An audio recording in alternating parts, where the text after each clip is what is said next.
It's 10 days until the election. I'm trying to wrap my head around it a little bit because in the UK, ballot papers are really simple, and in the US, it's a little bit more complicated.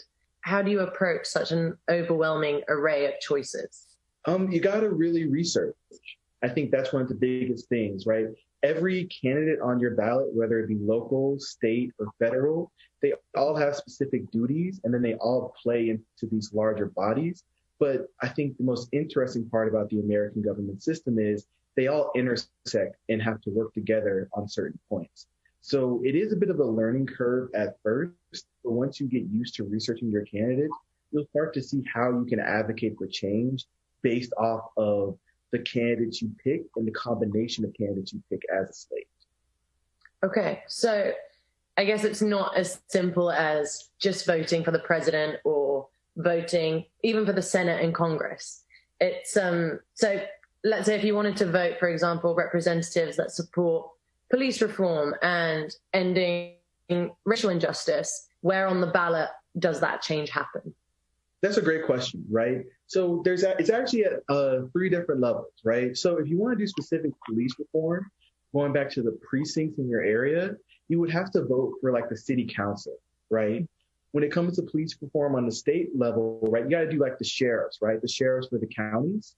Right. And then when you go to the federal level, you can vote in Congress people and going into a president that may want to do those things as part of their platform, right? Because then what happens is you work best when you have people all throughout all levels of government that agree on, they're on the same page, right? Or at least agreeable to some of the same points. In order to achieve racial justice anywhere is you need full support of not just the people in power, but the people who put them in power, right? Because racial justice is a societal change, and it takes more than just voting, though voting is very important. It takes a concerted effort by all citizenry to not just change policy, but to also change hearts, minds, and education. Right. So making sure that you vote for the right person who passes on these like legislations, right? Yes. And making sure like they're willing to listen to you when you want to share your opinions about legislation, right? When you talk to elected officials, it just goes down, right? The amount of people that voted just goes down, and down, right? You have everybody voting for president, but to your city council, that could be only like a few thousand people. So, right. So of course, we all don't have the number to the president of the United States, right? But it's very easy to get a call to your city council person and even have conversations with them, right? I've had conversations with all my state representatives. We've gotten coffee together. We've spoken at events together. They're actually like really cool people.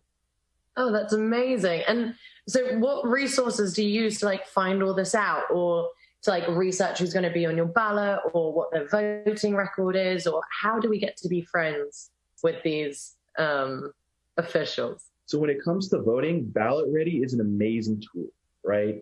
What Ballot Ready will do is that when you type in your information based on your address, it'll give you all the people that are running for to represent your district at each office, right? So that's a great way to learn who's on the ballot. But let's say we're in, let's say next January, where everybody's inaugurated. All the information for these candidates are on their website, right? So you could easily just Google, who is my city council person? And there's multiple websites that'll tell you who that person is. And more times than not, you'll get an email and a phone number. Also, what I would say is follow them on Instagram, right? Mm-hmm. Elected officials are getting younger and younger, right? Yeah. And that's at all levels, right? I think my state rep from my college campus is only about 6 years older than me, right? And I'm 22, right? So they're all on Instagram now. So you can just follow them on Instagram. Like their pics. Oftentimes, especially if you're an activist, they'll follow you back and like some of your stuff. That's so great. Yeah, using social media to your advantage. I guess it's so important, especially in this day and age when it's so easily to be connected with people. It's just like, why would you not go to your first point of call and really go to them for the questions that you have and really get it firsthand? That's an amazing idea, and I've never thought about it like that. But maybe that's something I need to do. Start following some members of parliament here in the UK. Sometimes it's not enough to ask people to change the laws for you. Sometimes you just need to step up and be the person that makes the laws yourself, right? There's so many young people. I've seen young people as old as 19 in the United States run for office. Yeah, I guess there is no age limit to, wanting to see change, or no age bracket in the sense of how old you have to be in order to be able to be the big boss, is what I'm saying. I just want to say thank you so much for this chat, and good luck with everything. What you do is super inspiring, and I feel so lucky to have had the opportunity to talk with you. And I'm excited for everyone to watch this, and hopefully, we've made it a little bit more insightful and easy for people to understand how easy and how powerful their vote is, and getting out there and, doing the down ballot races, because it's not all about, the ticking the presidential candidate, but so much more than that. Absolutely. Thank you so much. Of course. Thanks for having me.